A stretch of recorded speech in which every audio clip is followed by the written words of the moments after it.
Mm-hmm. Okay, it's okay. Yeah, yeah, much better than I expected.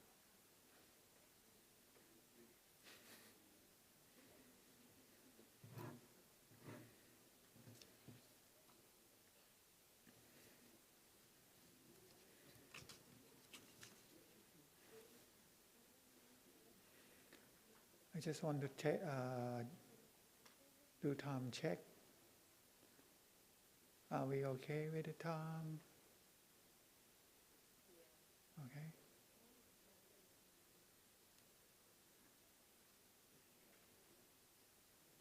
Shall we start? Okay, well, welcome everyone who can join us in person in Korea in the World Forestry Congress here. My name is Ron. I'll be moderating and facilitating the discussion of the site event on the forest for securing livelihood. Thanks for those who join online.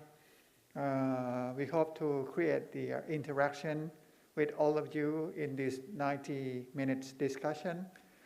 In order to kick off the session open, I would like to invite Johnny Zapata Indi, our program officer from the FAO. Please, Johnny.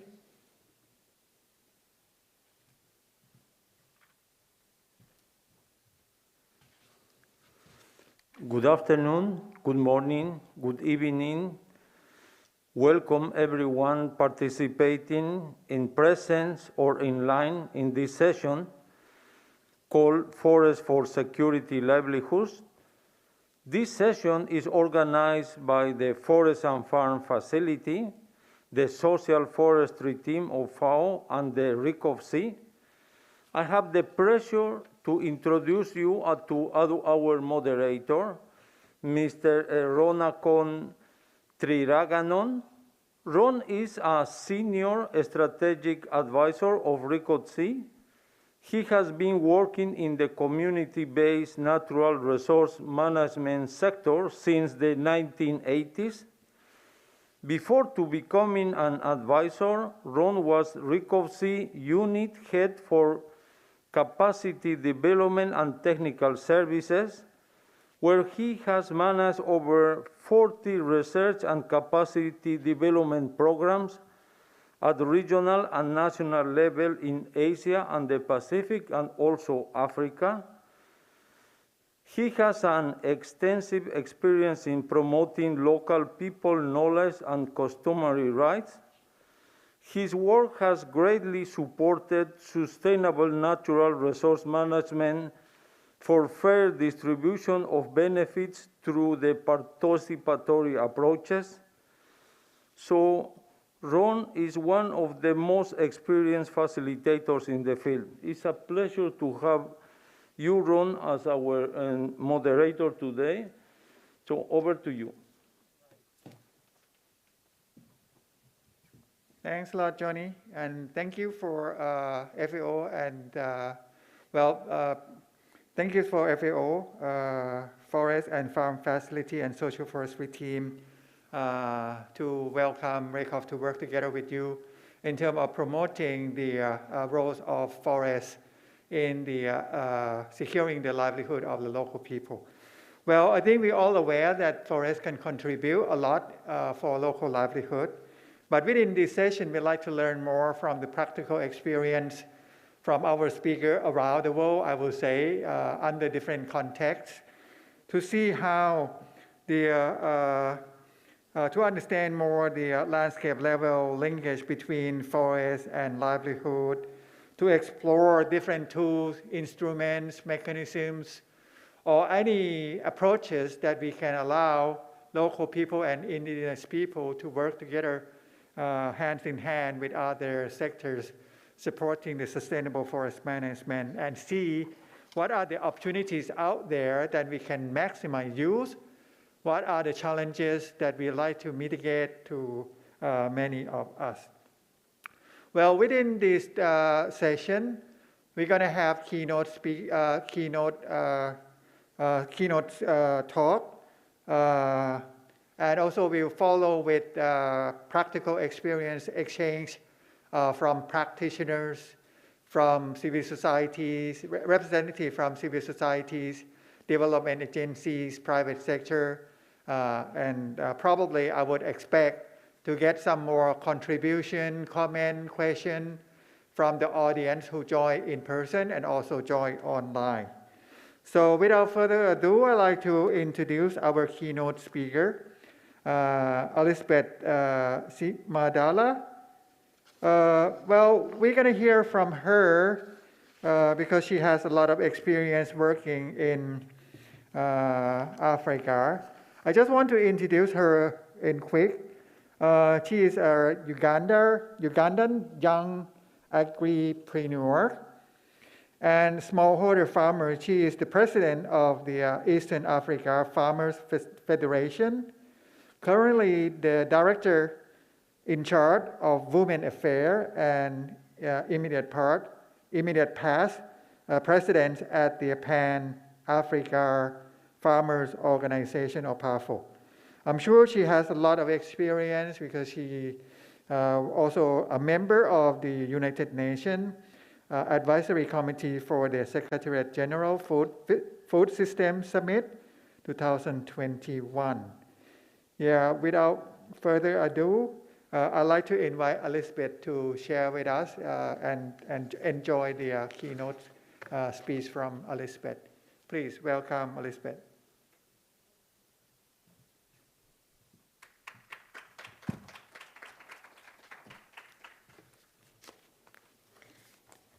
Yeah, thank you very much, moderator, for that wonderful introduction. Distinguished excellencies, distinguished panelists, our dear participants, those who are joining physically and those who are participating with us virtually, ladies and gentlemen, good afternoon, good morning, good evening to wherever you're connecting from. Let me start by appreciating and acknowledging the government of the Republic of Korea for hosting this important meeting, the 15th World Forestry Congress. I would also like to thank Food and Agriculture Organization of the United Nations and Forest Farm Facility for this golden opportunity to present this key message during this auspicious session, Forest for Securing Livelihoods. This is an important opportunity for us as farmers, especially with all that is happening globally. But it also portrays the importance that Food and Agriculture Organization attaches to the farmers and their contribution to forests across the entire value chain. Ladies and gentlemen, the role and importance of farmers is well known in mitigating climate change through carbon sequestration and soil erosion management. Forests are a natural habitat to many species, including human beings. They help with our health and social well-being, and they are a source of medicine and food. They have created millions of jobs. Actually, the economic value of forests is about 20 trillion. And with more than 1.3 billion people relying on forests directly or indirectly. Forests, therefore, play a key and vital role to our livelihoods. The forest and human health connection. How is this discourse? There's a growing interest in understanding the role that forests play in human health. This has increased dramatically due to the escalating risks that are associated with forest loss and degradation and the spread of zoonotic infectious diseases, especially the COVID-19, which has impacted nearly every community on Earth. The unprecedented attention and interest in the links between nature and human health have eliminated the critical function of forests in individual, community, and global human health. The recognition of the interconnections between forests and human health should encourage adoption of a holistic framework to understand the direct and indirect interactions and to elicit actions to maintain and restore the vitality of forests. For example, the forest's role in disease prevention. Forests mediate the emergence and spread of zoonotic infectious diseases. Deforestation threatens this preventive role. We all know that. And research on the infectious diseases show that deforestation can increase disease risk for humans by improving and altering the biology of disease vectors' habitats. And by this, I'm talking of insects, the mammals, the snails, among others. The populations that are benefiting from the preventive functions of forests can be localized depending on the capacity of a disease to spread. But such pathogens can impact billions when they become pandemics like COVID-19. In some cases, forests and the biodiversity host and dilute the effect of disease transmission. This role needs to be better understood and better communicated as an advocacy strategy for forest management and conservation. Forest's role in healing as the second area. Human interaction with forests reduce risks associated with some major non-communicable diseases, including, for example, cardiovascular diseases, the chronic respiratory diseases, and diabetes. The exposure to forests contributes to improved mental health. We also know that forests provide herbs for health remedy. We saw the increased use of herbal concoctions during the pandemic, where majority of us were using herbs as concoctions, but also for steaming during the pandemic. Forests also, the access to forests also promotes increased physical activity, which is associated with reduced stress levels. I think for most of you who are foresters, you understand me when I talk about this. But forests are not accessible to everyone, particularly in urban settings. Indirectly, forest restoration can contribute to reduced incidence of non-communicable diseases by filtering pollutants from the air. Forests also mitigate the health impacts of water pollution, especially from diarrheal diseases, which is a leading cause of mortality of children aged under 5 years. The contribution of forests to pollution reduction has the potential to positively impact children's immediate and lifetime health. Further, the drivers of climate change and air pollution, including deforestation, are intrinsically connected to the burden of the non-communicable diseases. The impact of forest restoration in communities living around forests has been observed in urban areas around Africa and East Africa in particular, where I come from. So how is the state of play in Africa as a continent, but also giving special focus to Eastern Africa region in terms of forest cover change, the trends that are happening, but also the drivers and policy responses. Ladies and gentlemen, many of Africa's forest ecosystems, which harbor a unique and rich biodiversity, are transboundary. And I think this also cuts across other continents. The trade of charcoal and timber spills across regional and national boundaries, and issues such as deforestation, forest degradation, and climate change transcend borders. A continental and regional solution to managing and monitoring forests is necessary to ensure that forests are protected and sustainably managed for current and our future generations. The trends show a generational decline in forest cover. annual deforestation rates are very high. Deforestation is highest especially in the forest lands with weak management and tenure security, such as in open access land in Tanzania and communal lands in Kenya. In Uganda, my own country where I come from, deforestation is highest in private land forests, with less deforestation occurring in government-managed public forests, especially those that are in protected areas. Deforestation and forest degradation are having a significant impact on the regional and continental forest cover. Uganda lost almost half its forest cover between 1990 and 2015, going from 24% to 12.4% of the total land area. And in Tanzania, deforestation rates are among the largest globally. And actually, if they continue or increase, all forests will be lost within 50 to 80 years. 50 to 80 years. This regional deforestation and degradation are driven directly and indirectly by agricultural expansion for subsistence and commercial farming, and sustainable harvesting of timber, firewood, charcoal, and pole production, infrastructure development, and wildfires.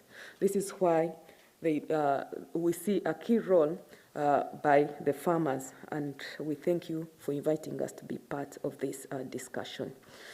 In the area of policy, forest laws and institutions across the region are governed by policies, laws, and regulations, which are derived from the environmental, agriculture, and energy sectors. Legislation has similar objectives, integrating conservation development approaches that aim for sustainable forest management and conservation for public well-being. Forest legislation includes provision for decentralization of forest management to ensure local community and authorities are involved in public forest, community, and private forests.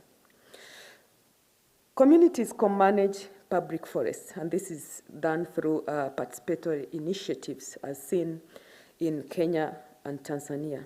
Uganda has two types of community-based forestry initiatives in public forests: the collaborative forest management, mainly in central forest reserves, and collaborative resource management in wildlife conservation areas. Other forms of central forest reserves in Uganda are private and community forests. Kenya has also included county-level government in forest management and initiated a chain of custody system to verify and report on forest product of origin. The main constraint to forest law implementation include the inadequate financial, technical, and human capacity, insufficient stakeholder coordination, weak conflict resolution and grievance mechanism, and conflicting policies between sectors that favor forest conversion, corruption, political interference, and elite capture also hinder implementation. At regional level, there have been various regional initiatives and attempts to address illegal forest product trade and ensure sustainable transboundary forest resource management. For example, at the East Africa Community, the East Africa Community Protocol on Environment and Natural Resources 2005, the East Africa Community Forest Management and Environmental Protection Bill, the East Africa Community Transboundary Ecosystem Management Bill, and the ESC Regional Strategy to combat poaching and illegal trade in wildlife and forest products. Other policy strategies include bilateral agreements on managing and monitoring timber trade, the Zanzibar Declaration on Illegal Timber Trading and Forest Products, which is a multilateral agreement presenting an opportunity to strengthen efforts to build relations within the SADC and East Africa Community member states to improve management of forests and forest product trade. At continental level, we feel there is need for a continental observatory But also we need a regional observatory at the regional economic communities to provide comparable data sets, common standards for data collection methodologies, access to tools, approaches, and publications, and guidance on best practice, data generation, and application. By coordinating and harmonizing activities, the observatory can help countries meet reporting obligations and provide a platform for learning and exchange.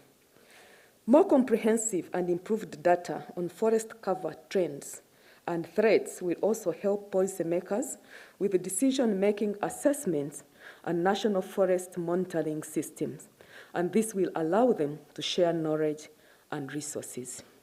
As I conclude, what have we done as a farmer organization?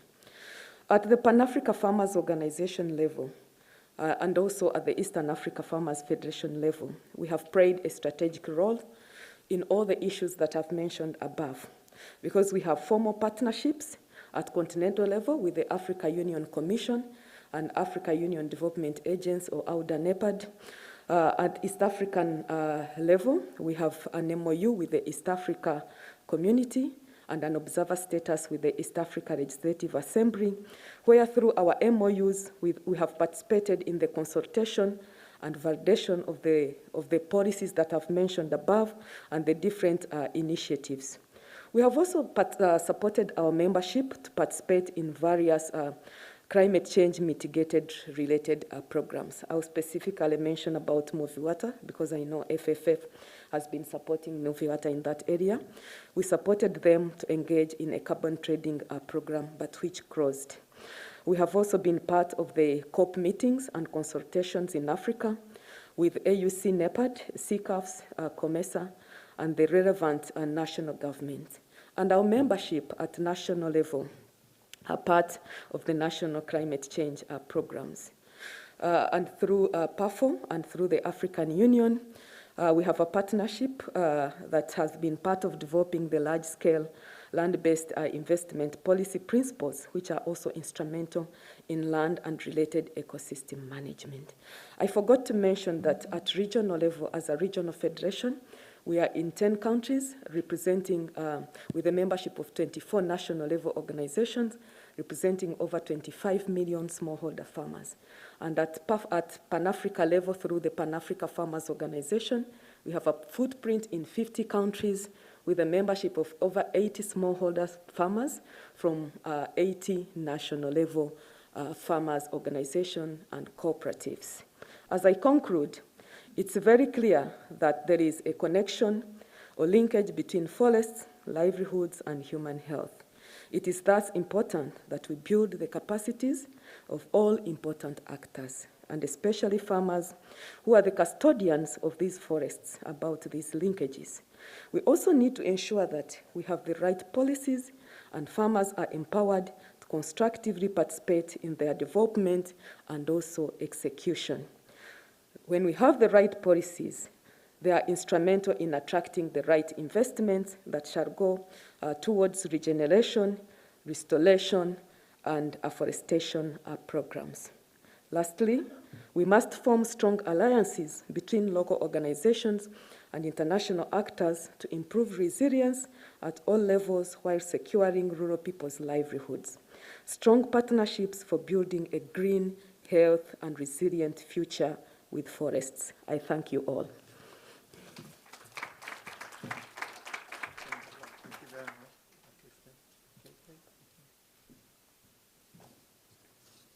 Thank you very much, Elizabeth. It's a very nice, lovely, comprehensive keynote that I have heard so far.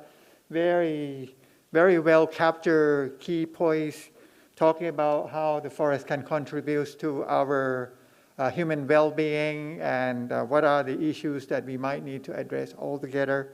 It's very wonderful keynote. I would like to say congratulations for this. Then I would like to move by inviting the sharing of the experience, practical experience from our speaker. We're going to have speakers, 6 speakers altogether, coming from different roles, different background, different contexts.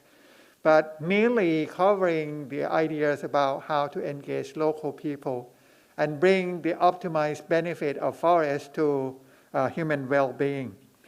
We will have Apollinaire William, who will join us online. He is the Deputy Executive Director of ARCO Network. Apollinaire got PhD in environmental study from Antioch University, New England. His professional interest is about ecosystem-based adaptation, capitalizing on the traditional knowledge and environmental expertise to build a sustainable agro ecosystem and healthy rural smallholder farmers community through agroforestry. So William's current focus is on the Aberdeen Rift region in Africa, where he is leading a 20 years carbon project toward building the resilience of rural smallholder farmer living in climate-sensitive landscape. Yeah.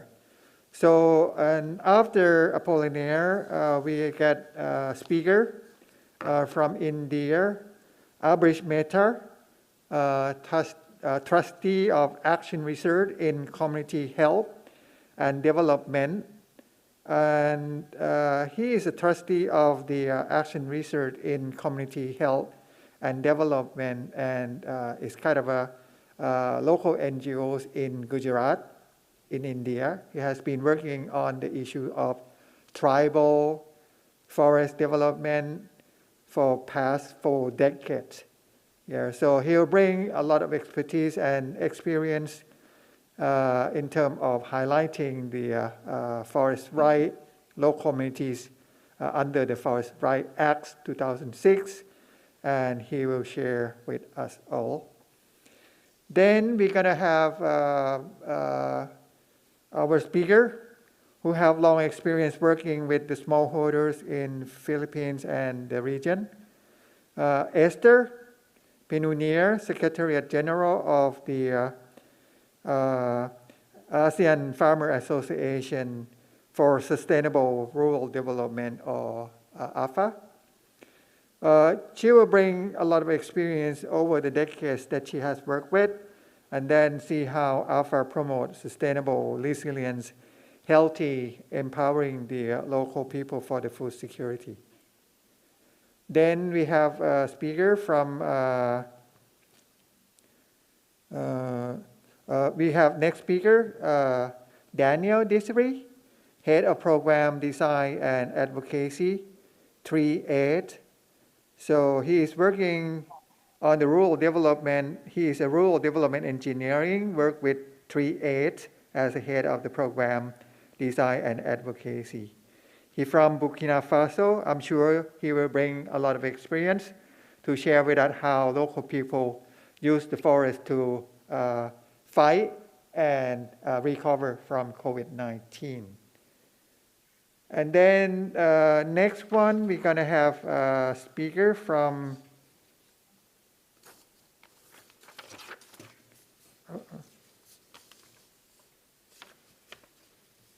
let me grab the picture. We have one more speaker who will join us online.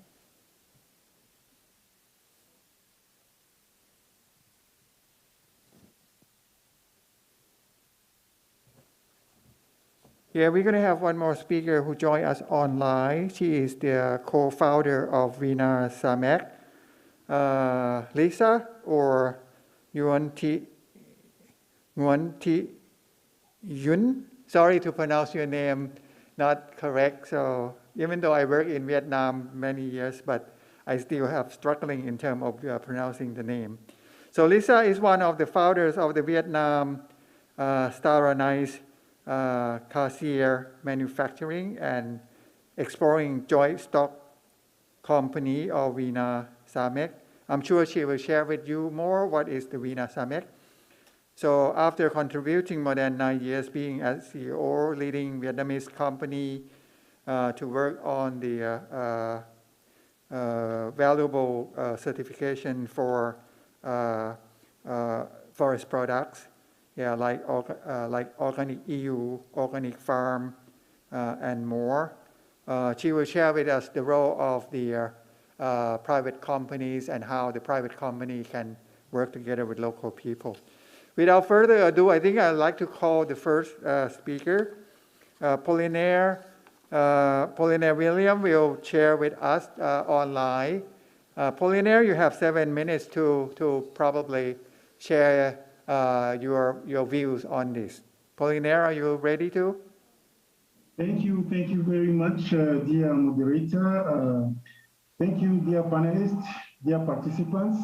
Thank you very much for welcoming me to this interesting session, whereby I'm going to talk about the forest as pillars for food security, poverty alleviation, and sustainable rural development. So as Simadala mentioned, so we are facing climate change issues, particularly in Africa, where smallholder farmers are facing the negative impacts of climate change.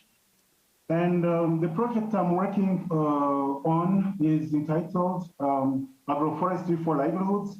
It's geared towards building resilience of agrosystems and local communities to the impact of climate change. As you know, the sound management of forests hinges on a clear understanding of their complex dynamics and an effective multi-sectoral and multi-stakeholder coordination and partnerships to really achieve meaningful sustainable forest management. Such partnerships should focus on the grassroots level with local communities who are the stewards and the managers of forest. Here in Rwanda, my country, the average land holding for a family is about 0.5 hectares. It's obvious that land available for forest and woodlot is increasingly becoming a nightmare. It's however promising that the new paradigm shift to the new concept of forestry within agroforestry systems offers potential to achieving our goals. And as you know, since most of agricultural lands in Sub-Africa, Sub-Saharan Africa are privately owned, it is critical to involve farmers at all steps from the planning, implementing, and monitoring and evaluation of all sustainable management efforts by harnessing the potential of farmers' traditional knowledge on how combining crops, trees, livestock, and how this can sustainably and substantially contribute to the livelihoods of local communities.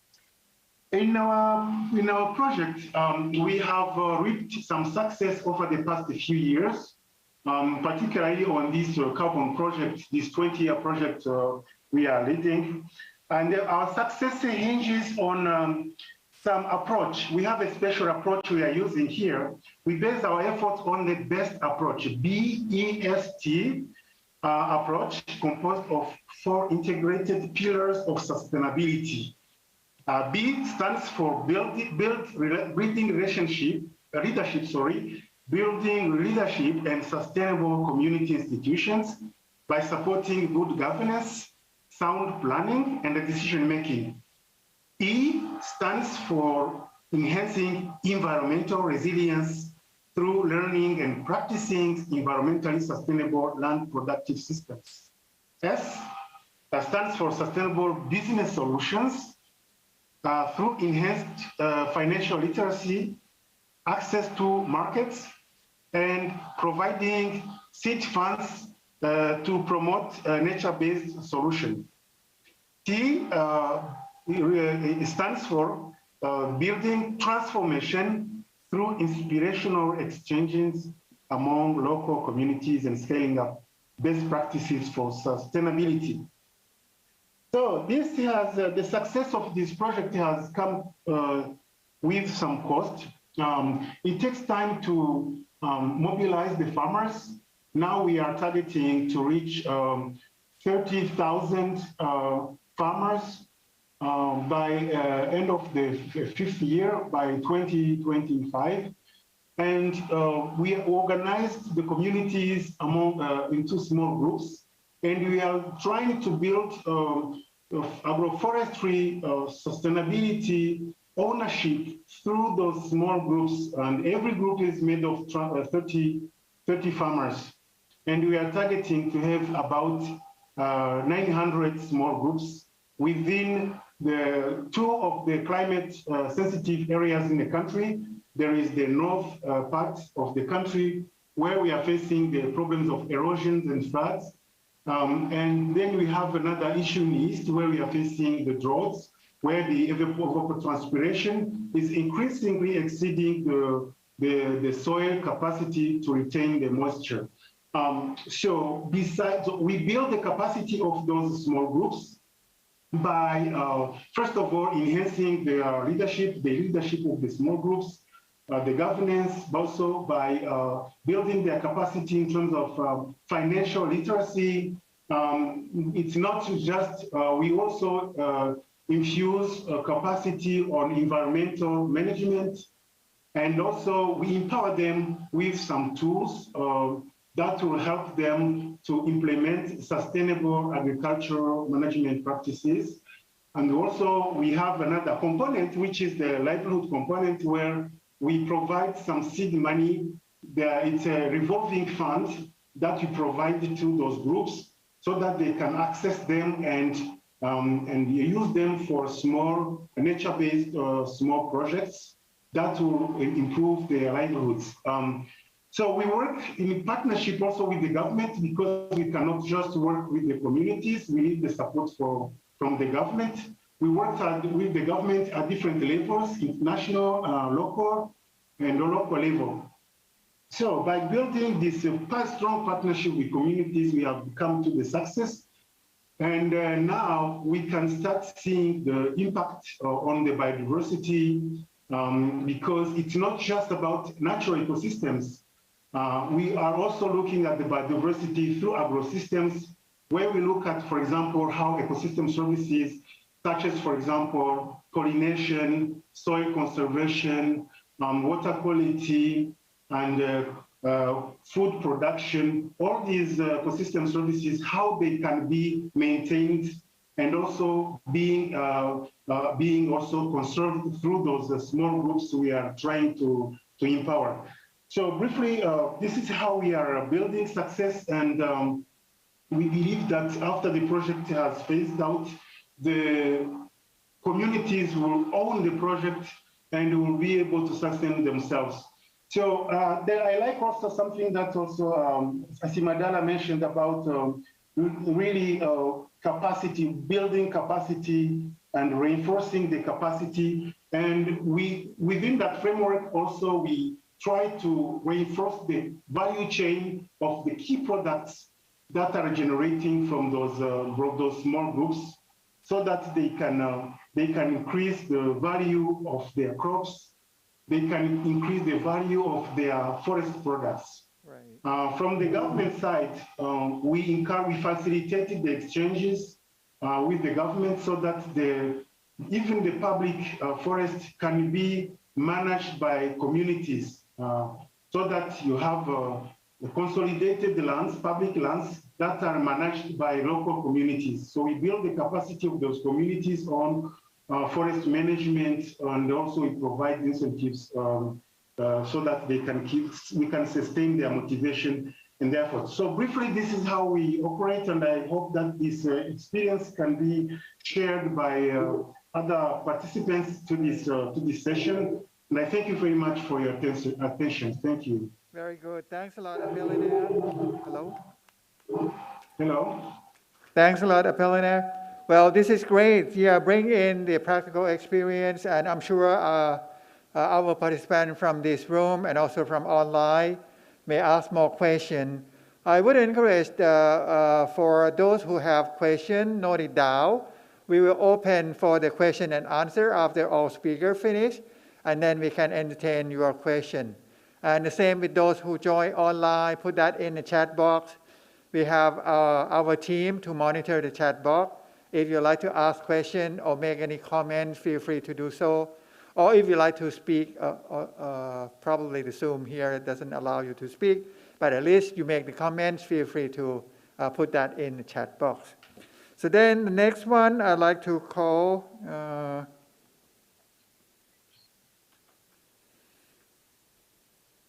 Brish Mehta, the trustee member of the Action Research in Community Health and Development. Brish, are you ready to go for the next 7 minutes? Yes. Please Thank go you ahead. so much. I'm Please. here. Thank you, Dr. Ron, and thank you, organizers and fellow panelists, for giving this wonderful opportunity. I'm from India, Gujarat. I'm working in an NGO, basically trying to help the local communities living in forests to get their forest rights recognized under the newly introduced act called Forest Rights Act.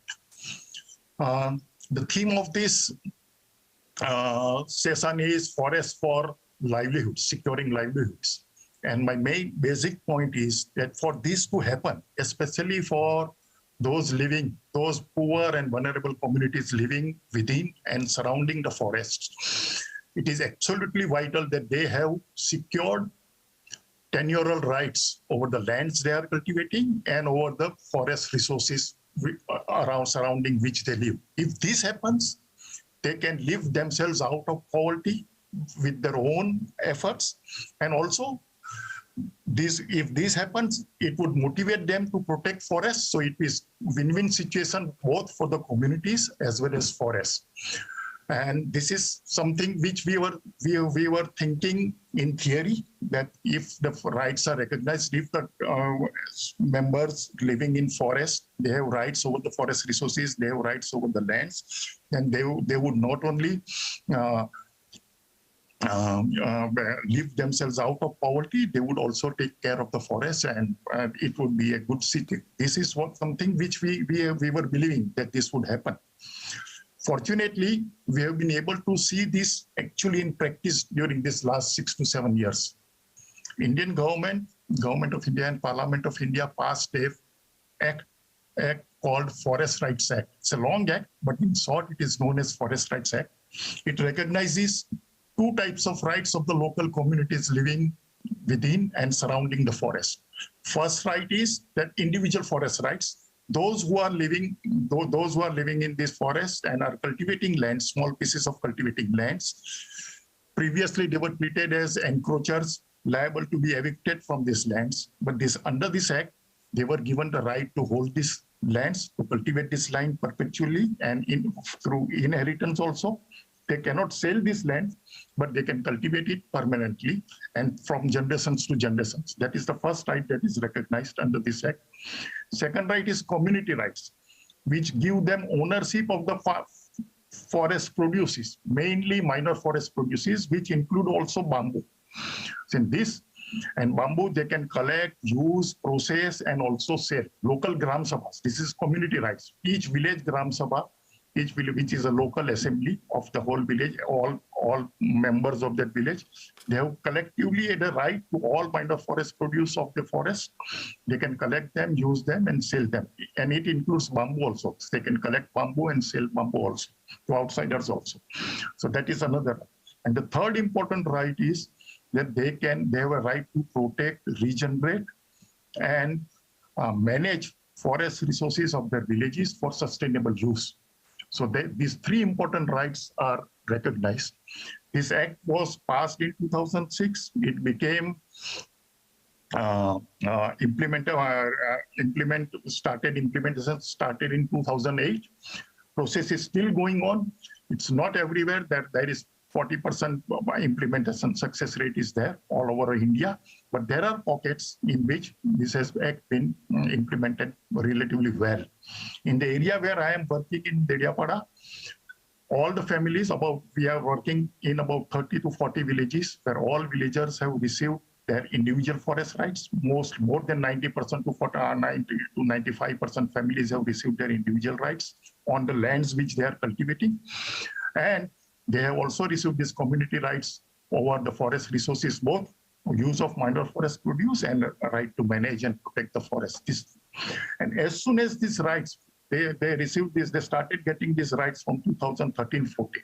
And as soon as they started received titles for these rights, the whole behavior of all local communities suddenly transformed in a big way. All of them started investing heavily in the land to improve the quality of the land.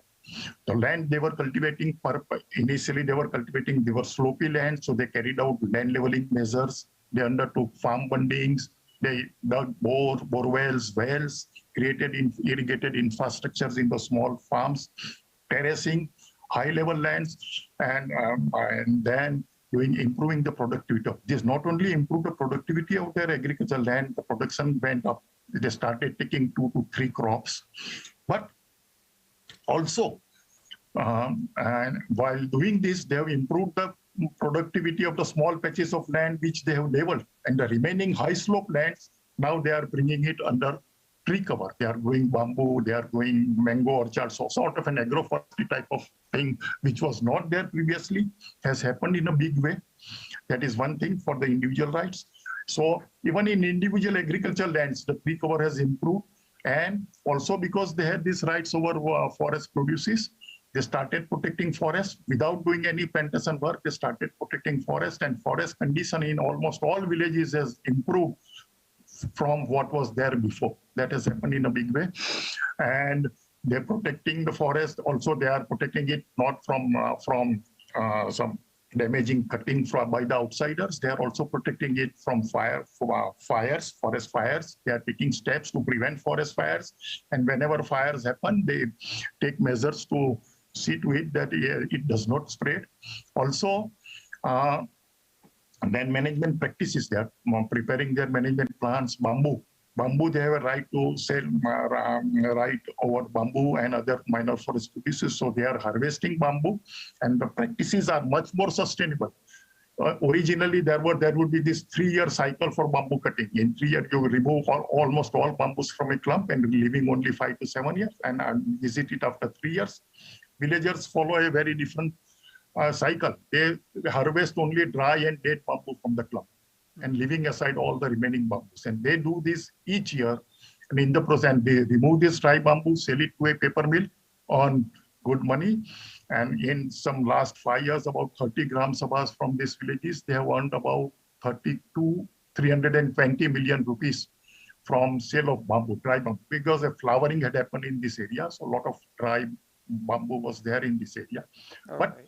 while doing this, most importantly, while doing this, they are doing this in such a way that there is no harmful effect on the forest. Okay. Forest bamboo, whatever bamboo they cut, next year you have more bamboo than what that was there previously. Right. So these things are happening in a big way. Right. There are issues, but I think this is the main point I would like to make, and answer some other questions if they come up. Thank you very much, Abresh. It's so nice to have you share the experience from, especially the implication of the Forest Act. Yeah, the Forest Right Act 2006 that happening on the ground in India. I'm sure a lot can learn more. I will come back with some questions. I hope you do not mind. I'd like to move to the next speaker who have long experience working in forestry farm facilities, working with the smallholders through the ASEAN Farmer Association for Sustainable Rural Development, AFA. May I call you Esther, please? Would you like to be here? And then we can manage the slide for you. Please. Thank you, Ron. Good morning, good afternoon, good evening, depending on your location as of the moment. And thank you to our friends here and our friends who are joining us online. Okay. There is a very close relationship between forestry and farming. Both forests and farms are source of food, both from plants and animals, as well as sources of nutrition, health, and livelihoods for family farmers. Besides, forests provide sources for fuel, energy, water, and medicines. Forests beautify and contribute to biodiversity in a particular landscape.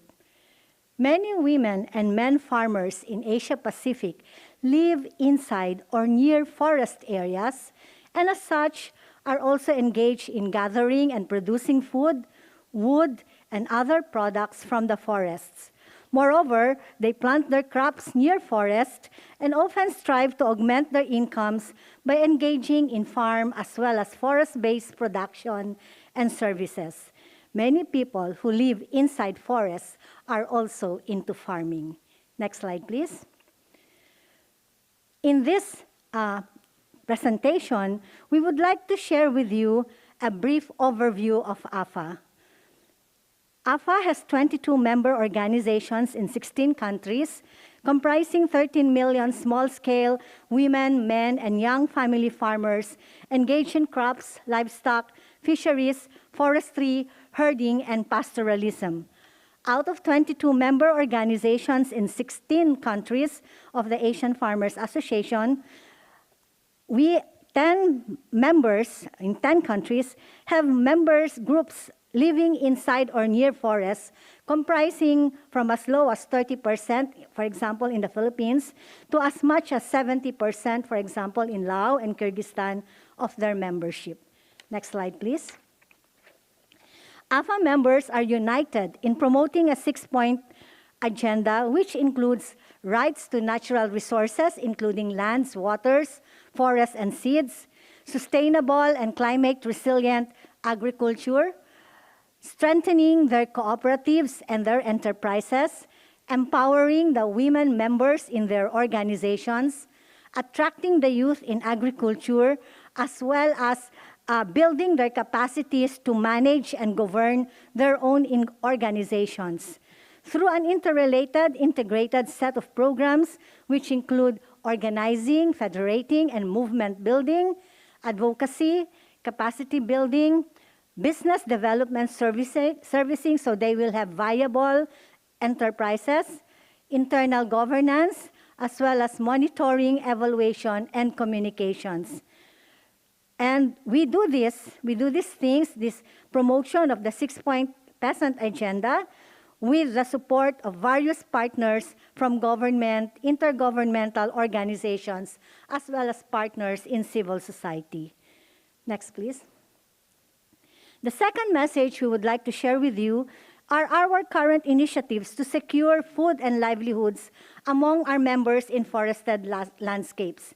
Just last year, with our partners, namely NTFP-EP, RECOF, TC, where Ron is from, MRLG, and the ASEAN Sectoral Working Group on Social Forestry, we conducted a research on the intersect of customary tenure, food security, and traditional livelihoods in the ASEAN, or Southeast Asia region.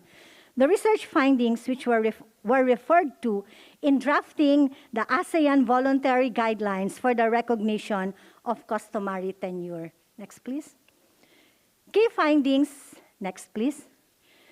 Key findings of this research include: 1, customary tenure or city, food security, and livelihoods are inextricably linked. Around 100 million people in ASEAN characterize themselves as indigenous, with their own cultural norms, traditions, values, and governance mechanisms. Second, many policies on city recognition face implementation challenges in terms of competing and overlapping laws, complicated and costly processes in formal recognition of city, as well as increasing demand for forest lands for other uses such as plantation and mining. 3, traditional diets in city areas are healthy and nutritious. Their diets offer a rich and varied source of nutrition, which are usually organic and free from harmful chemical inputs. However, as ancestral and communal lands give way to plantation and other development, quote-unquote, projects, and thus increasing their reliance on food markets, their diets are slowly changing to food high in sodium and fat content, and they become more vulnerable to changes in food supplies and food prices. Fourth finding, livelihoods in city areas have environmental functions but are undermined by insecure city recognition, as this prevents or discourages the farmers in forested landscapes from further investing in their lands or sustainably governing and managing their forest resources. Next slide, please. Also, as mentioned earlier, we are attracting the youth to agriculture and helping young farmers stay in agriculture. With the support mainly of the FAO Forest and Farm Facility, we are implementing a project called Young Women and Men Farmers as Advocates for Sustainable, Resilient, Gender-Sensitive Agri-Forest-Based Livelihoods, or in short, Young Farmers for Farms in Forests and Forests in Farms. Key activities in this project included the conduct of leadership training at national levels. As a result, we have facilitated the establishment of national young farmers committees in 10 countries, facilitated the development of their 3-year action plans. AFA has also established the Regional Young Farmers Committee, which has significantly contributed to the AFA strategic plan for 2021 to 2025, including the plans for the youth agenda of AFA. Next, please. With small funds, $1,000 given to each of the 10 national young farmers committees, the participating youth groups were able to still start income-generating and livelihood activities. Let us share how these small funds were used by 10 young farmers groups in the Philippines. Here, 3 groups used it for organic vegetable production. Surplus was sold in local market, partnering with local government agencies distributing free seedlings. Next slide. Rearing of hogs and free-range native chickens done by 3 groups. Next slide. Integrated, diversified organic farming systems using integration of trees, crops, livestock, and fish by 2 youth groups. Next slide, please. Seedling propagation of vegetables and fruit trees by 2 groups. Next, please. Processing of root crops into chips. Next, please. Aside from these entrepreneurship activities, the national committees of young farmers also participated in national and regional level consultation processes organized by their governments and partner civil society organizations.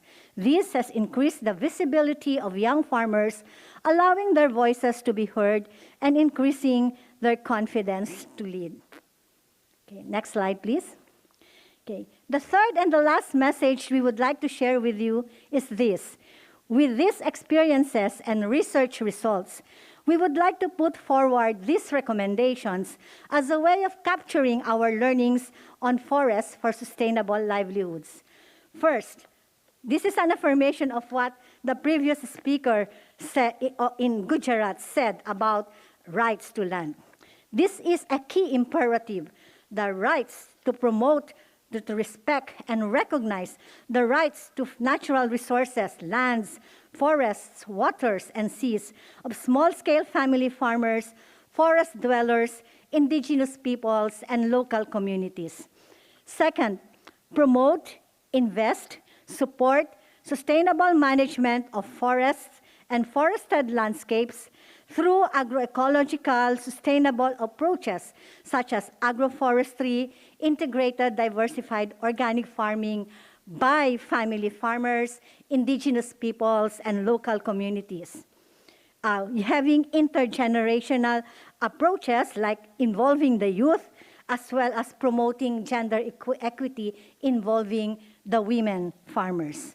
And third, meaningful participation in governance processes, including direct financing to organizations of indigenous peoples and local communities, as well as family farmers in forested landscapes at all levels, from local to national to regional and global.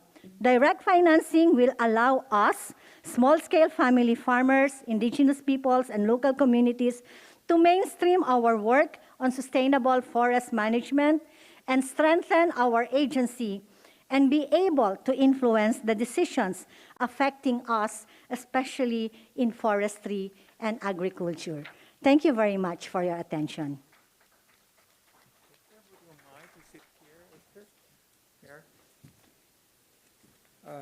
Thank you very much, Esther. It's very nice to hear from you as always. Yeah, you bring in a lot of key area inspiring us how to move ahead. I will come back with more questions to you. Then I'd like to call for the next speaker, Desiree, Head of Program Design and Advocacies from 3H. Please.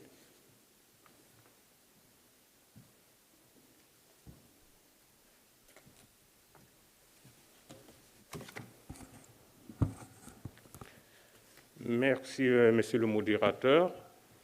Yes, thank you, moderator. Before I begin my presentation, I would like to take this opportunity to thank the organizers and also congratulate the organizers on hosting the 15th World Forestry Congress. Also, I would like to share my experience during the session, and I am pleased to be here.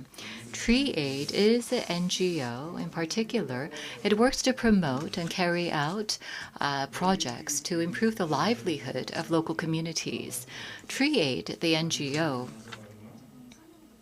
if I may explain a little bit more, is specializing in the field of the environment. In particular,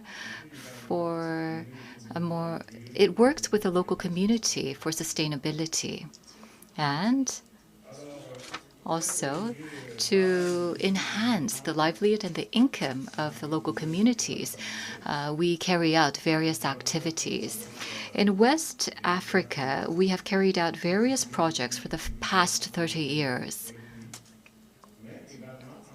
And in this region, various projects have been carried out for developing forests, but at the same time, we have financing projects as well. So today I'll be introducing various initiatives. And in particular, the initiative that I would like to focus on is actually financed by an organization in Swiss. So why don't we take a look at the current situation in Burkina Faso? Burkina Faso is in the western area of Africa, as you know, and the population is 20 million. We are exposed to various climate change issues. First of all, we are experiencing rise in temperature, of course. And number two, there is a change in the rainfall pattern. During the past couple of years, we have been experiencing much change in terms of this. And not only that, we have been influenced by floods and droughts. Not only that, there are some social impact as well. For example, there is strong democratic pressure. The population increase rate is 3%, and that is leading to the decrease in resources, especially the natural resources. And in terms of safety, there has been various issues. For example, there's a civil war, and now that has led to the increase of the internally displaced persons. So because of the increase of IDPs, internally there has been some security issues within the region, and also in terms of the natural resources, we are exposed to many challenges. So these are various elements that are combined together, and this leads to a very complicated situation, and it leads to the degradation of the natural environment and resources. And also in terms of production, there are many challenges that we are faced with. For example, 90% or more of the population are living in agricultural land or the agricultural region. And that is why the dependency on forestry resources are very high. And in this context, we are faced with a difficult challenge. And that is, we have to enhance the agricultural productivity. And also, when it comes to the non-timber products, we have to improve the utility or the utilization rate. So, I just explained the context. Now, in terms of utilizing the non-timber non-timber foods and products, well, non-timber forest products, I think is very essential to deal with the challenges that we are faced with. As I mentioned, Burkina Faso's government is working with an organization in Swiss to carry out this project. And the purpose of this project, or the objective, is to strengthen the food and nutritional security of rural households and improve their income through the sustainable management and promotion of the NTFPs, the non-timber forest products, and improve the living conditions of the local community. This project, well, the first stage was carried out along with FAO, starting from 2017. We have been working with the relevant ministry, and we have entered into the second stage of the project. The objective of the second stage is to strengthen food security in this region. And furthermore, we also want to diversify the income stream of the people in this region and also ensure the income stream. So this initiative is to continue until 2022. We're in that stage, which will lead up to 2022. So more than 33,000 households are directly involved in this project. In particular, a great proportion of them, 88%, are women and 23% are young people. So this initiative, as you can see in this map here, is being carried out in the colored areas that is highlighted in this map. In Burkina Faso, there are 13 major areas or regions, and we selected the 4 major regions based on the nutrition level and the food security level. Let's go on to the next slide. So, then what kind of intervention strategy have we implemented? Let me explain. So there has to be one thing made clear here. We have already covered a number of stages. So we have already carried out some projects in the field. And we had to utilize the existing capacities, but at the same time, what we wanted to focus on was to protect the forest resources and also to restore them.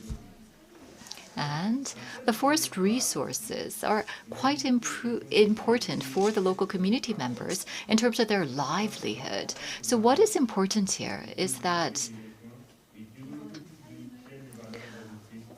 when it comes to the approach for managing the forest, we need to maintain those approaches, and at the same time, we needed to restore the forest.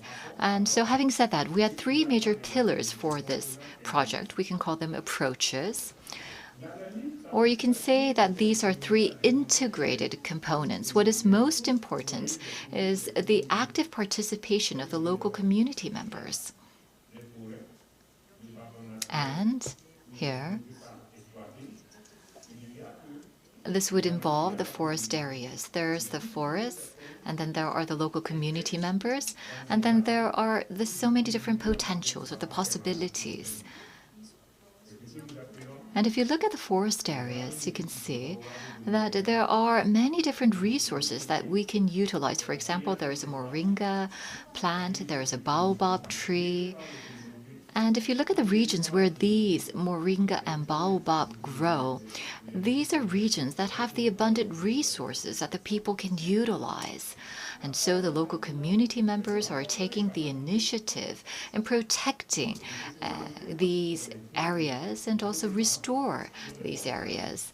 Number 2, the second integrated component would be that knowledge is accumulated to find the way to further promote and also protect these areas, the forest areas. And also the many forest products are developed into products. That's another important pillar of our project. So in some sense, you can say that at the village level, there is a forest resource company or business or enterprise that is being operated. So let's take a further look. Now, we have a place called a nutrition garden. We have 212 of them.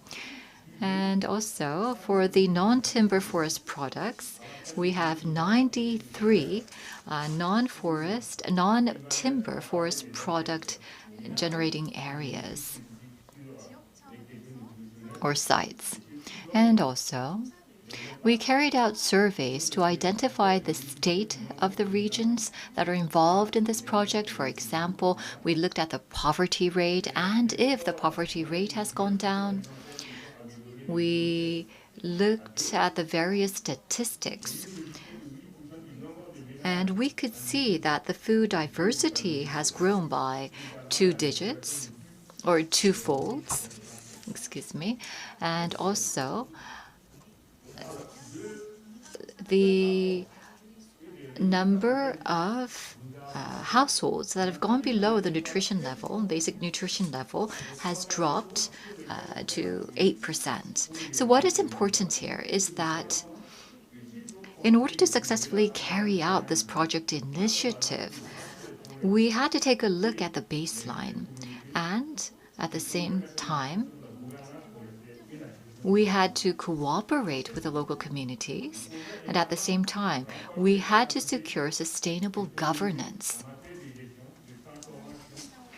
So the protection of the forest resources, developing such forest resources and making them into products require the participation of the local communities. And at the same time, we needed the policy support, we needed the institutional foundations, we needed the legislative foundations at the same time, because we had to utilize the forest resources to ensure that benefits are provided to the local communities. So what you see here are the photos that I've prepared, and these are the photos of how the project initiatives are being carried out in the field.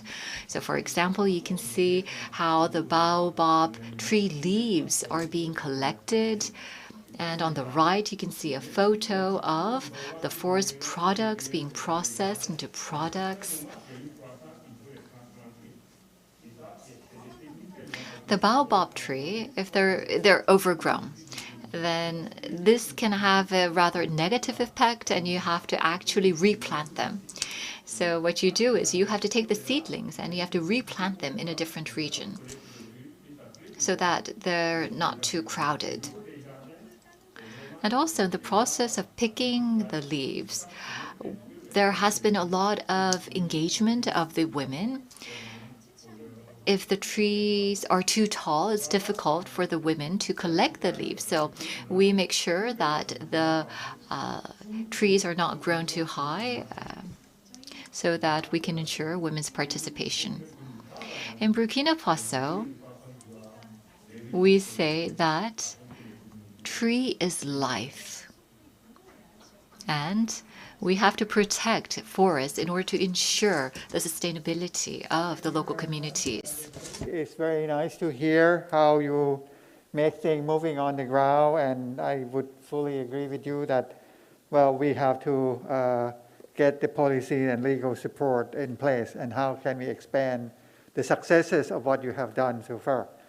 Well, last not the least, I'd like to call the last speaker, Lisa Nguyen.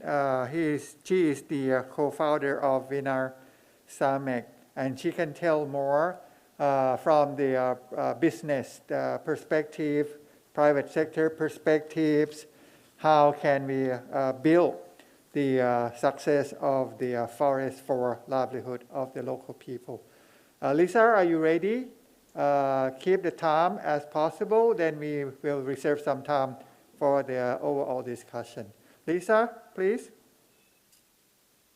Yes, ladies and gentlemen, good morning, good afternoon, and good evening. First of all, I would like to send my warm thanks to organizer, speaker of this event, and I also would like to send my thanks to all participants today. I'm Lisa, Director of Vineyard Summit from Vietnam, and today I'm so happy to have an opportunity to be here to share with you about Vineyard Summit and our value chain with a farmer from Vietnam. Next slide, please. So the first point I would like to mention with you about some introduction of Vineyard Summit. Next slide. Yes, Vineyard Summits were established in 2012 based on 10 years of experience in the field of cinnamon and star anise production. And at the moment, we have 3 factories in material area of cinnamon and star anise from Vietnam, such as Yên Bái, Lào Cai, and Lạng Sơn province. Next slide. And so our main market at the moment is USA, Europe, Korea, and Japan. Next please.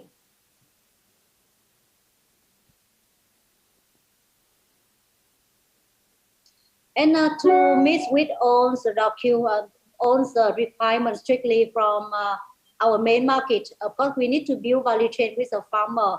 We sign contract directly with a farmer from Vietnam. And from 2016 to 2017, we work with 1,000 household farmer from Vietnam, and we apply for organic certification with 1,000 hectares of cinnamon and star anise from Vietnam.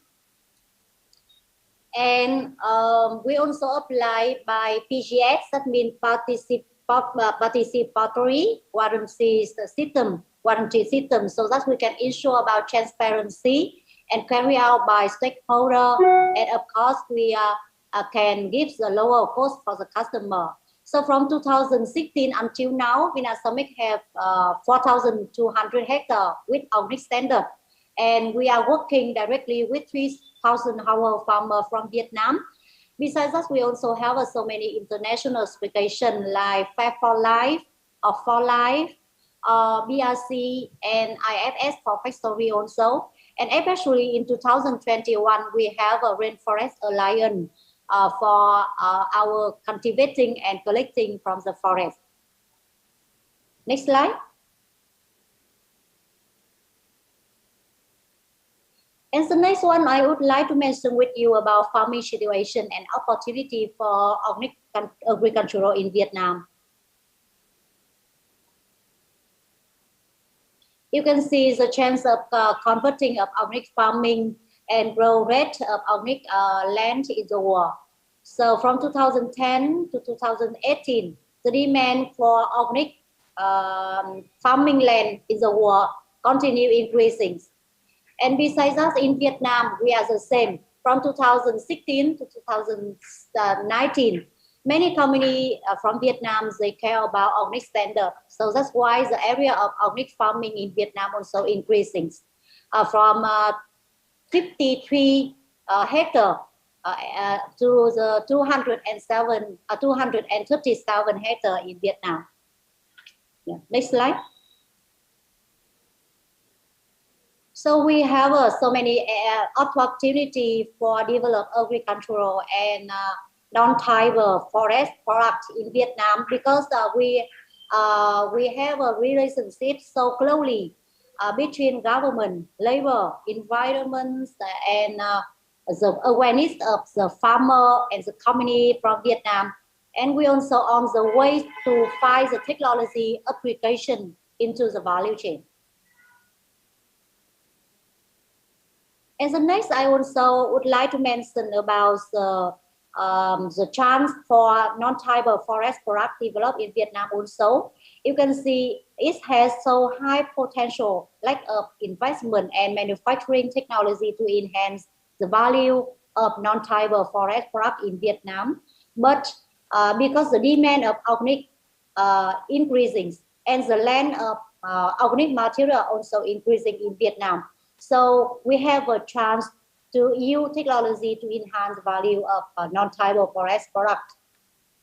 And we also see the chance of market for non-timber forest product. You can see the chart 3 from 2013 to 2018, the demand also increased from 200 to 600. It is 2.47 times. And Vinasomic business model, we also view value chain, and we also want to create more environment impact, social impact, and economic development. Next slide. So what is the social impact we create? At the moment in Vietnam, we sign contract with 3,000 farmers in material area. 90% of them are ethnic minority, and 95% are women. So we have so many projects, and we can make gender equality for 1,225 local women in the material area. We also intensive vocational training for 200 ethnic women. Besides that, each factory, we created 300 local jobs for the local people in the material area. Because we want to set values. Recording in progress. Next slide, please. And we use organic ingredient and natural fuel in our factory for a long time already. We also care about waste and treated waste. Besides that, we also train for our 3,000 farmers and every year, at least from 3 to 4 times, so that they can raising awareness of international organic and other standards. And we also train for them do not use any pesticide or chemical fertilizer, and to ensure about sustainable harvesting in the forest. Next slide, please.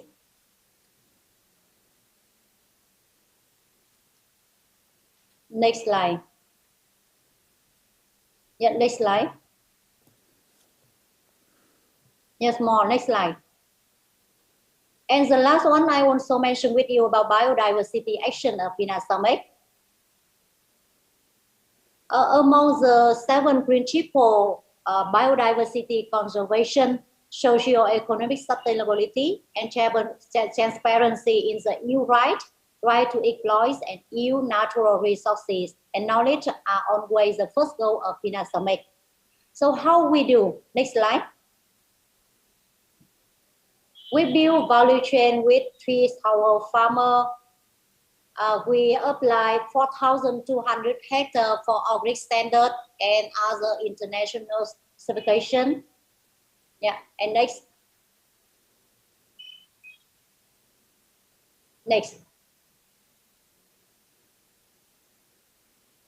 And we also optimize the advantages of machine in production activity to maximize fuel saving and reduce carbon dioxide. We also use organic fertilizer and high quality sediment seedling and supply for farmer. We create at least 3 to 4 training courses per year for internal control system and for all the farmer belong our value chain about cultivation knowledge relating to organic and also about biodiversity, also about fair trade. Next slide. Yes, the next is socio-economic sustainability. We give fair price for the farmer. We buy at higher price than normal market price, 10%.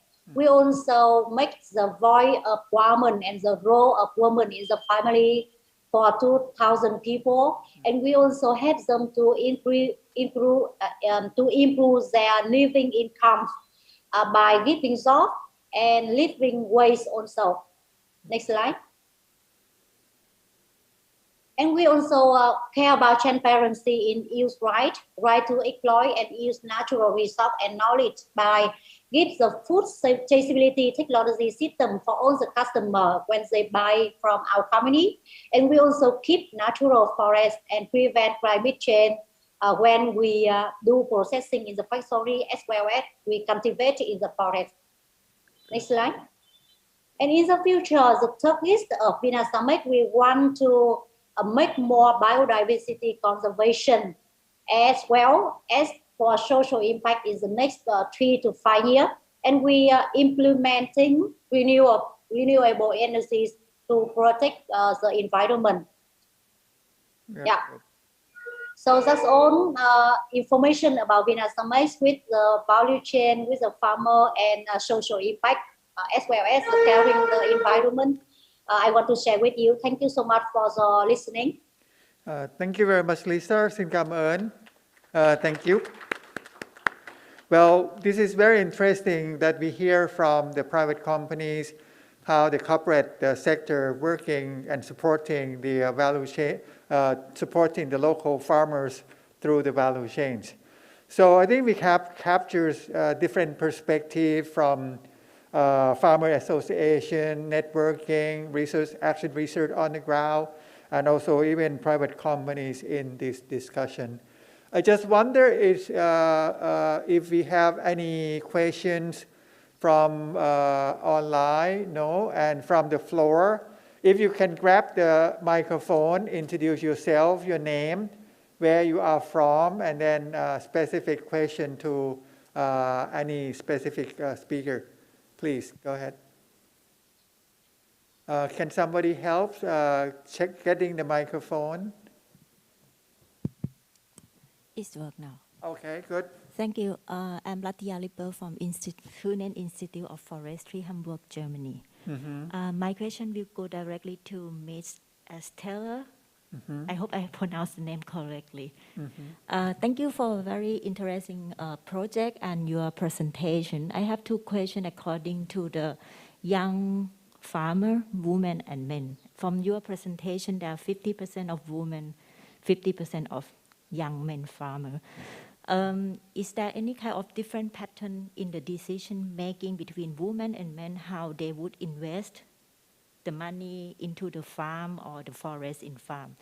And based on your experience, what is still the most challenging in terms of gender equality in this aspect? Thank you. Thank you. Can I take one or more question and then I will ask speaker to respond? Yes, please share with us your name and organization where you're from, please. Please, good evening, everybody. My name is Fola Babalala. I'm an academic at the university in Ilorin, Nigeria. I also run an NGO with rural people, empowerment and capacity building. One question I want to quickly ask is, during the presentation of I've forgotten the name, please, from Indian, he kept emphasizing the word right, right, and right. And if you look at the local community, I want to ask, where is the right? Who took away the right? Who wants the right to land? And when we keep carrying out a project at the rural community, we keep telling them that they don't have right. They have to get the right. Now, the question is, where is the right that we're talking about in terms of local community accessibility and utilization of forest product? Thank you. Thank you. Okay. That's referred the presentation from Ambridge, but I'm sure Ma Esther can also respond. Yeah, because we are working on the rights-based approach over decades. Just one last question, if any. Yes, please, if you go to the microphone, because we have to get the participant online to hear you. Please identify yourself and also where you are, where you're from. Hi, my name is Cami and I'm from Sri Lanka, which is not a part of your network, unfortunately. I don't know why. I'm sure you have this problem, Esther, or your farmers have these problems. In Sri Lanka, forests are in a mosaic with forest fragments, and farmers' land holdings are in the same mosaic. Right now, much of the forest fragments are being destroyed with new government policies to take out the forests, remnants, because they're not under protection.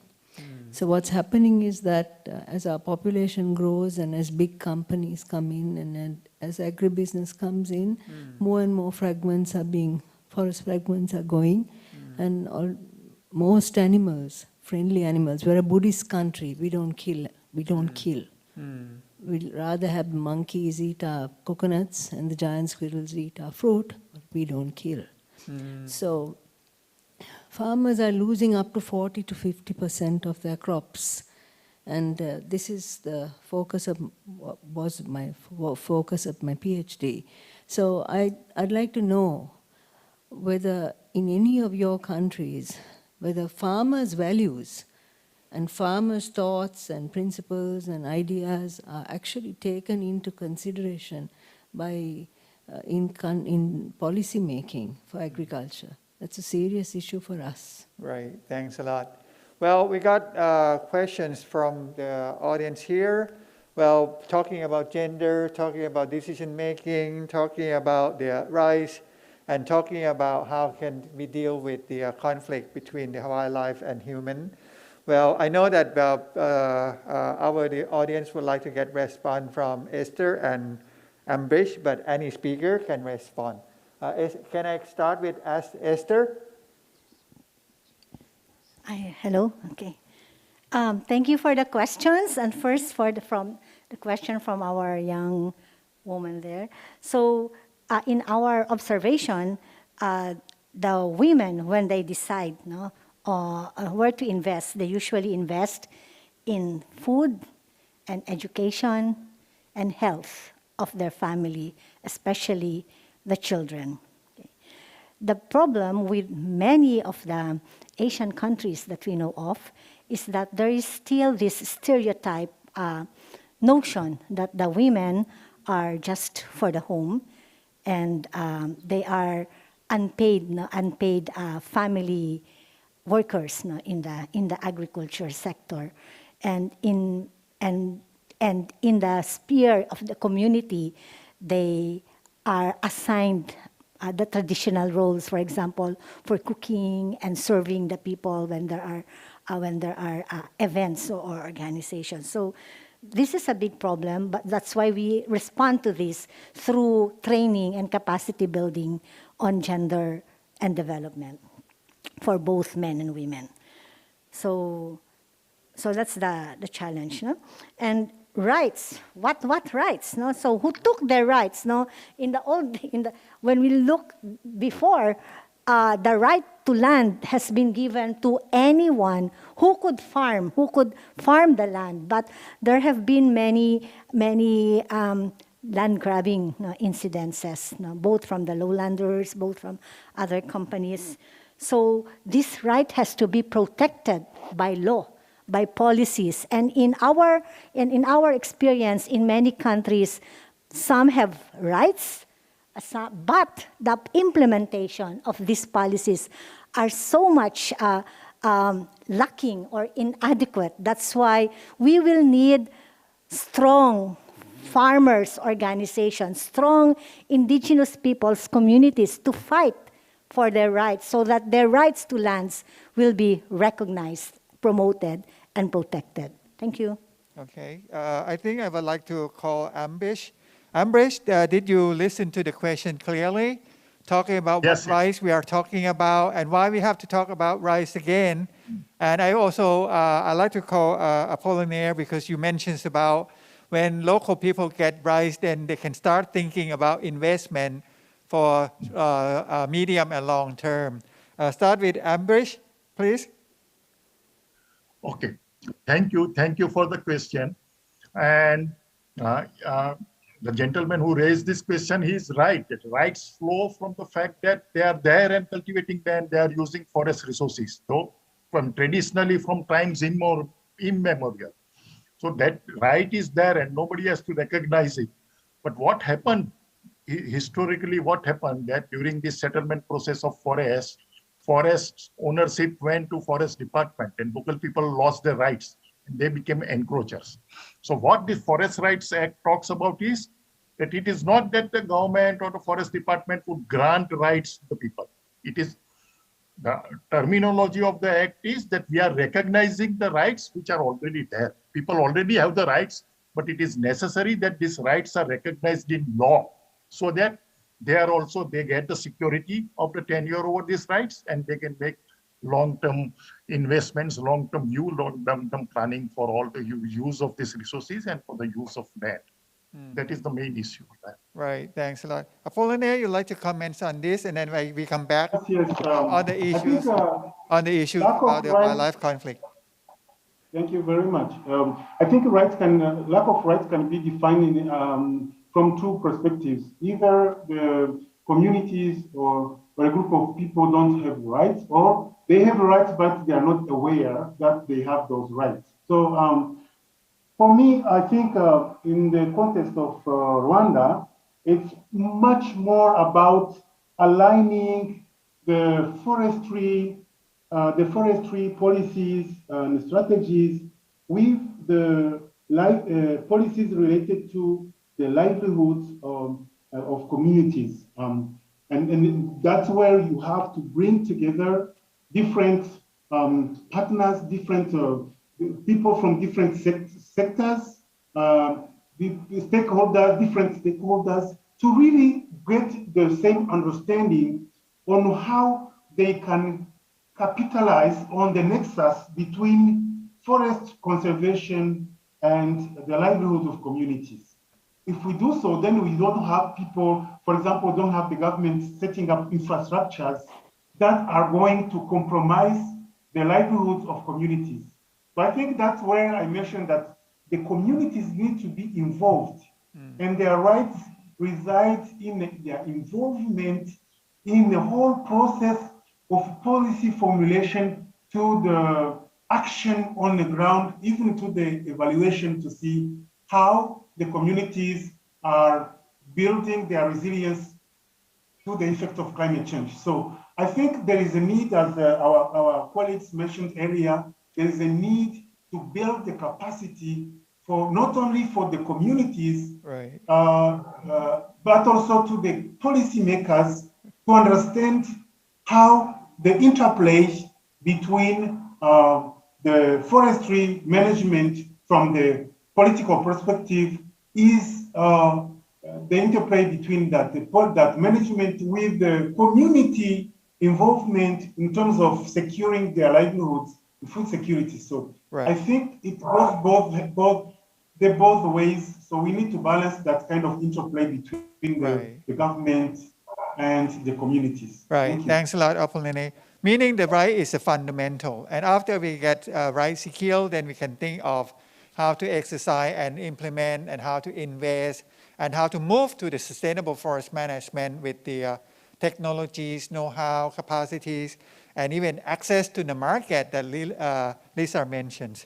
Well, I think one point talking about the how can we address the issues that, okay, we get a number of farmers, then, well, the wildlife, the animals, yeah, at some time, at some point may, well, cause us some problem. Is there anyone who would like to respond to that question? Yeah, Elizabeth, please. Okay. Yeah, I would like to respond to the question from the lady from Sri Lanka on whether farmers' values are taken into consideration by the policymakers. I think when you look at most of the policies available at national level, regional or continental level, most of these policies are usually not farmer-facing because most times farmers are not involved in the policy-making process. They are only expected to come on board at the end of the chain, which is the implementation level. So I think the advocacy that farmers should do is to make sure that we have farmer-centric policies where farmers are involved at every part and parcel of the policy-making process. But what has been the experience? The experience available is that most times farmers have always worked in isolation. They lack a collective voice, and it's the reason that farmers' organizations are coming up at different levels to give farmers a voice. Again, also, farmers most times lack a strong case. They lack evidence.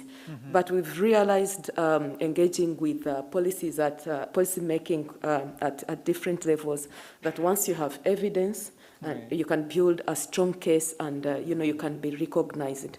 I'll give an example where the Eastern Africa Farmers Federation, an organization where I'm the president, We led a process that was farmer-led. We presented a private members bill to the East Africa Legislative Assembly, the Cooperative Societies Bill. It was, everything was fully funded by the farmers, and this is a bill that was passed by the East African community. Right. And we've also had a number of, ordinances at national level and policies at national level that have been farmer-led and have been, acknowledged and respected by the national government and passed. Okay, that's very good. Okay, thanks a lot. Well, I'd like to entertain you more questions, but I'm afraid that we are running out of time. And I'm sure you are interested in joining other side event as well. Well, I just want to take the last chance, probably from the speaker, and probably I will go in the reverse order, starting from Lisa.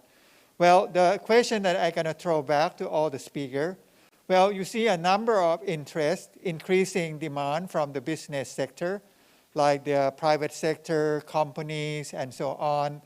Well, on our roles, how would you like to tackle, well, because the business can bring both positive, and I don't want to say as negative consequences or negative impact. So on our roles, what should we do? Yeah, in terms of ensuring the fair benefit. Like Elizabeth, you mentioned that we have to get them on board at the decision making or even at the early stage. So what we should do, yeah, especially following the COP26 and also CBD, we need to get local people involved and the private sector become more interested. Lisa, you hear my question? Lisa, would you like to comment on this? Yeah, their demand, increasing interest from the private companies. How can you ensure the local people can join in the decision making or being involved in the business design and ensuring the fair benefit will go with the local people or indigenous people? Lisa? Yes, I can hear you. Thank you so much. Frankly, from beginning when Vina Summit were established in 2012, at that time we almost sell to India, Bangladesh, Singapore or Dubai. And the demand of the customer in the countries, they only care about price and don't care so much about quality. But when we move into high market like USA, Europe, Korea, and Japan, almost of customers, they require on the quality. So I think with the change of market, when the customers, they care so much about quality, of course, the local people, they need to understand the change of market and they need to change their business philosophy as well as business model so that they can create more, that means higher quality and supply for the customer. And one of the key for agricultural and non-tribal forest product is working with a farmer. Okay. So if the companies, they want to work and create the high quality, of course, they need to work with a farmer and build value chain with a farmer. Okay, that's very good. Thanks a lot, Lisa. Yeah. Okay, going back to Desiree. Any comments on this? Oui, je crois que comme elle... Yes. The previous speakers have spoken very well about this, but I think that's very important for the local community members to participate, and also their rights have to be ensured. And also, there can be conflicts here, so conflict management would be very important. For example, access to land also has to be ensured. In the case of Burkina Faso, I do believe that we are directly involved in these matters. As it was mentioned, in ensuring these rights, if there is a process starting from the beginning period, there has to be the participation of the local communities. That is how the non-timber forest products, for example, could be commercialized and provide benefits to the local communities. Farming is always a business, and farmers have to earn and to provide for their families. But farmers have to do farming in a sustainable way, because unhealthy soils means less yields, less harvest, and less income. So what do? We have to organize and federate at local, national, regional, and global levels, because if we are organized, we have a stronger voice, and we will have more influence more influence in local governments, as well as in national governments, as well as at the international level. We can strengthen what we call our agency so that we could influence the decisions. But to do that, we should build our awareness and capacities, awareness on what are our rights under the laws, Right. what needs to be changed in these laws, okay? Right. And then we should also build our skills on forest management, what technologies are there, how do you do sustainable, climate resilient, processing, as well as production, as well as also build our capacities on advocacy and negotiation. For example, in contract farming, in dealing with companies when they come to us to partner with us. Right. Thank you. Thanks a lot. Ambrish, your turn. Ambrish, yes? Thank you. Yeah. Nothing much to add, but basic thing is that industries should not come. The local level management of the resources should be in the hands of local communities only, and land should not be leased out to companies to grow trees and other things. So it has to be tie up between the local communities and the companies, but it has to be a strictly voluntary tie-ups. There should be no coercion on the local communities to enter these deals, and they should be totally free to produce whatever they want and how much they want. They can definitely benefit from the processing and business opportunities, and they would, they can also take a long-term view, but Right. it has to be strictly voluntary arrangement. Okay, thanks a lot. That requires the FPIC. Apollinaire? Thank you very much. I want just to emphasize the fact that it's not just whatever the farmer wants, because if you talk about business, of course, the farmers will go for whatever brings more money. And most of the time, what I've been realized from my experience is that farmers go for short-term benefits. And I think Sophie mentioned that about the sustainability of the conservation of the soil. So if you look at the conservation of soil in the long term, you probably not listen only to the farmers. You also look at the environmental implications for being alert by the business. In my country, for example, if you ask farmers what kind of trees they would like to plant in agroforestry, they will mention grevillea. Probably less will mention indigenous species. And yet we know how indigenous species will help not only for producing medicinal benefits, but also by helping the conservation of the soil by providing nutrients, also by controlling the pests in agriculture and by supporting pollination, for example. So it's more about mobilizing farmers on the importance of other products, other trees, for example, that are not necessarily business oriented. Right. It's also about talking to the business people how we can make benefits of other species that don't present any opportunity now, but that might present opportunities in the future. Right. And also finally, it's about mobilizing the policymakers through, for example, policy briefs. Right. Recently, I organized a national discussion on a technical discussion on indigenous species, showing how they are very important, how they can contribute to the income of the farmers by reducing the cost of going to the hospitals to treat them, using the modern medicine. By using the indigenous species, we can reduce that cost. So I think it's a global, it's integrated.